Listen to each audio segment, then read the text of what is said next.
Associates Paper Recycling Consultancy, global practice, deeply ingrained in all the markets for recovered paper around the world. So look at the U.S. Paper production and recovered paper market. The story is a good one on the recycling side especially. If you look at the top line, the green is total production of paper and board in the U.S. And you can see we peaked out in the early 2000s or mid-2000s, and we've had some steadily downturn, primarily because of newsprint production and printing and writing papers going down. And in 21, we had a really good bump up in terms of total production. And 22, we don't have the final numbers yet, but it's probably going to be similar.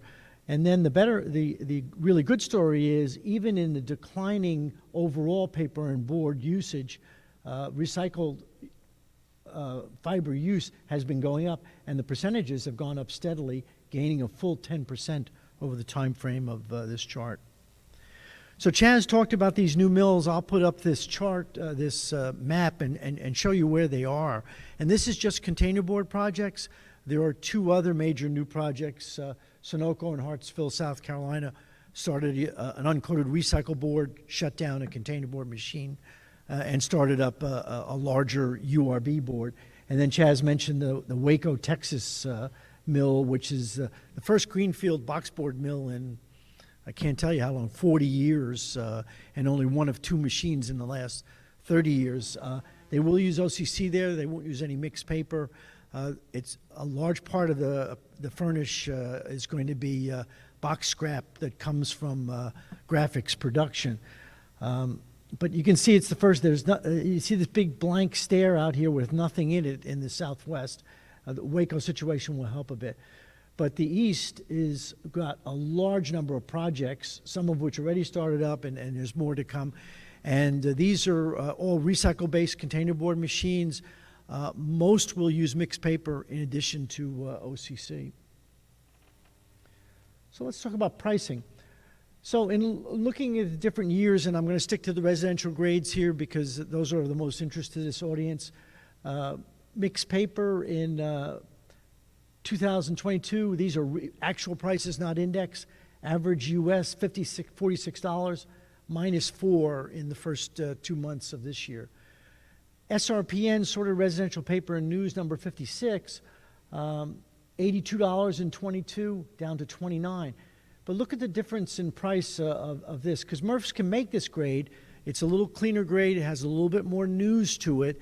And for a number of years, it tracked within $5 of residential mixed paper. But the supply of SRPN has been going down so much, and there's still demand coming out of the recycled board sector, that we had a full $25 difference. And you can see OCC took a real tumble here.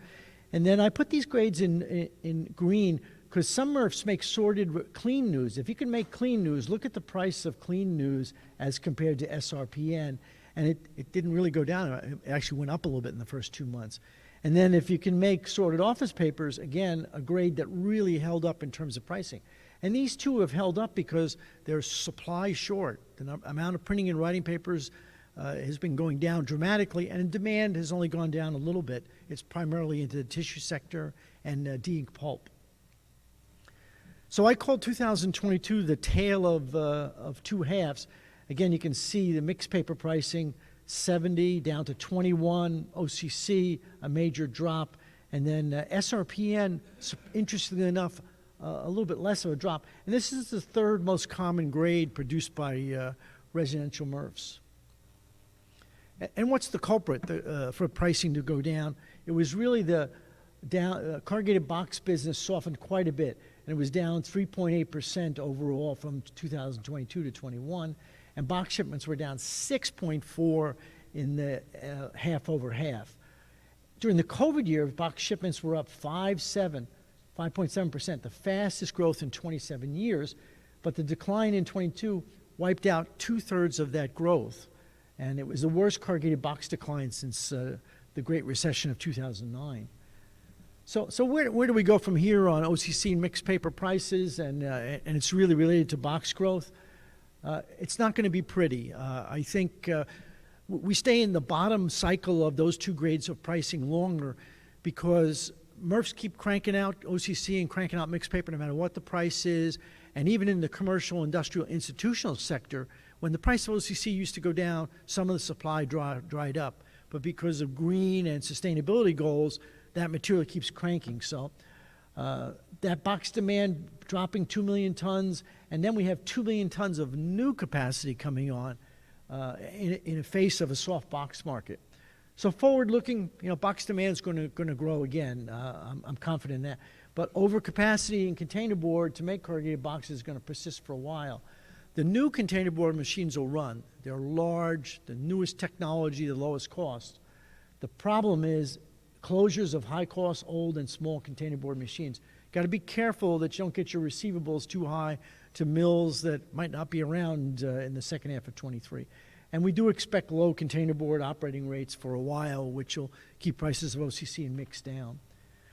So here's a nice chart that looks at corrugated box production shipments in the U.S. over a long period of time. And we peaked out in the late 90s at 405 billion square feet. That's how people talk about corrugated boxes. And when China became manufacturer to the world, up until about 2010, we lost over 100 million tons of capacity. And here's where e-commerce kicked in. And it took us all the way to 2020 to get back up to the 98 number. And then we had this explosion during COVID where we had 3.4% annual growth. And then came the second half of 22 where we had a negative 3.8. And all of these, and then we're projecting going forward about 1% box growth a year. And all of this 2 million ton of capacity was kind of aimed at 2% box growth. So that's the real problem. So just a little bit on exports versus domestic. You can see that this is when China was a big buyer. It's fallen off. It's probably stabilized. We're probably going to be stable to downward in exports. And just showing you a long-term pricing trend of the real price of OCC. And this is heavyweight bales, FOB processor. And you can see how bad 19 was coming out of China. These peaks were China peaks. This was the COVID supply peak. And mixed paper, again, a commodity that pops all around. This was a big buy year for China. This is when China got out. And this was the slingshot back up. And then we fell back in 22. So even though the markets are soft right now, we are going to need more recovered paper going forward with all this new capacity. Small commercial, institutional, mixed paper, I think is a highly under-recovered area. Chaz talked about multifamily. That's certainly an area that's a difficult one. And then, possible paper-only curbside in areas that can't afford multi-material and big MRFs. Since the largest commodities are paper, you can put in a paper-only stream. You get clean paper. You only need a baler facility, and you can supply drop-offs for the other materials. So with that, I'll wrap mine up.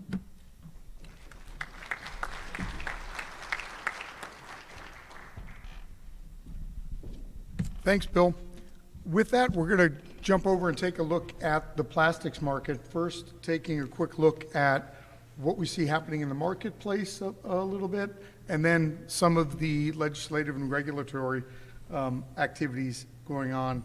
So please join me in welcoming Will Drinkard to the podium from KW Plastics.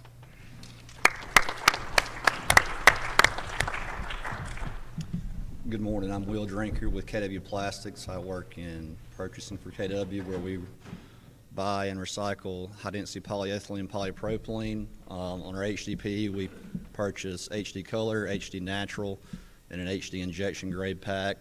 On the polypropylene side, we are vertically integrated, where we have a sister company, KW Container, that makes an all-plastic, all-recyclable paint pill, as well as we sell into the open market. As Chaz mentioned, COVID had everything, on the go, so to speak. Business was good.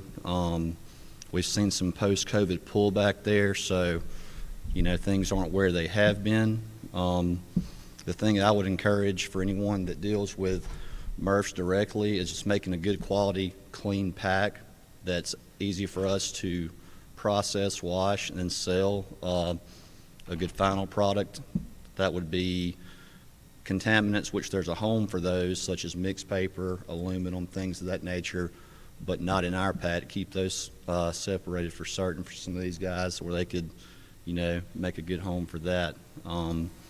As far as the future, you know, we'll see. It just, if I knew everything, we'd be on the beach right now, you know, with an umbrella drink, wouldn't be up here talking. But we're looking for some growth there, and hopefully we can keep going on the up and up.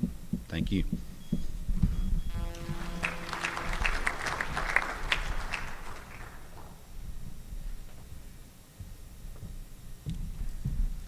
Patrick Krieger from the Plastics Industry Association is going to give us kind of an update on